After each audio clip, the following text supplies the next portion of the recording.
glistening saliva, blood and organs sucked out through the holes. Bizarre. Could El Chupacabra be an alien invader? At the third día, strange bright balls of light started flying around the sky.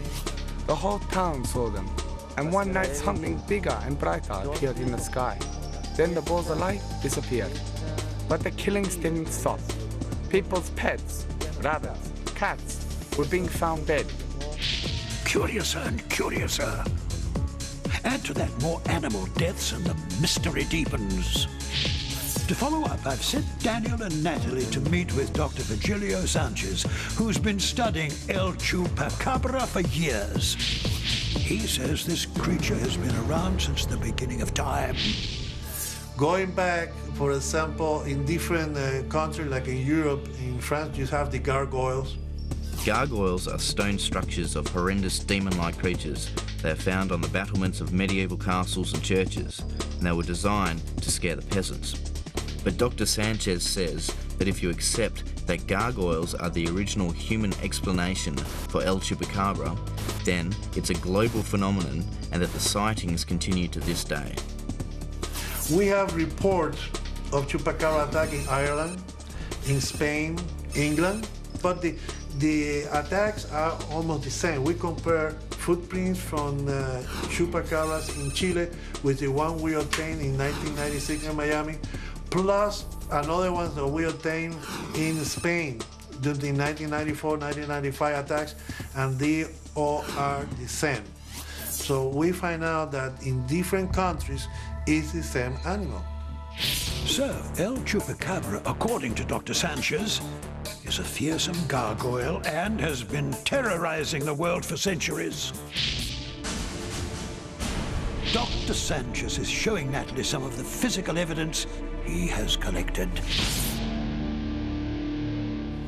Dr. Sanchez has a collection of footprint casts from all over the world, which he says proves El Chupacabras are real.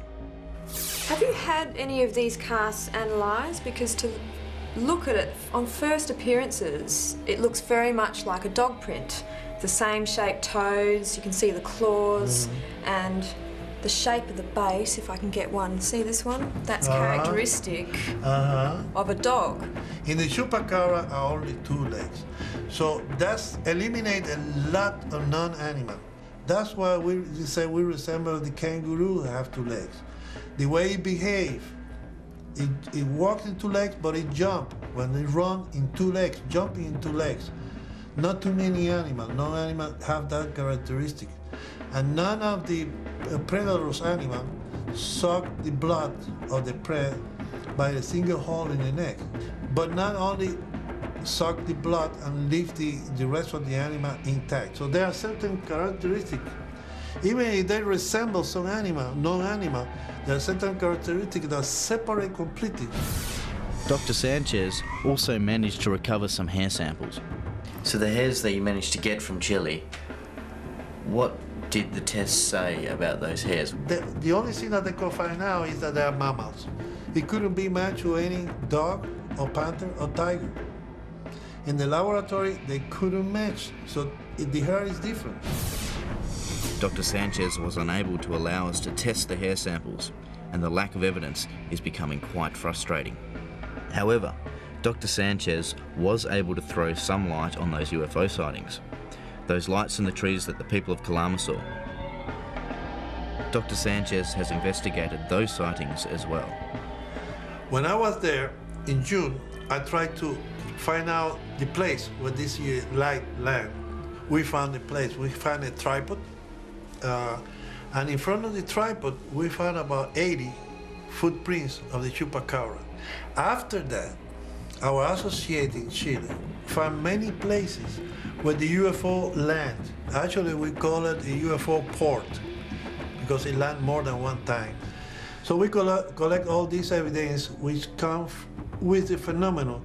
It's not, I don't think the UFO phenomenon, if it's part of the UFO phenomenon or not, but they are come together. Usually as sightseeing of this animal plus the UFO phenomenon.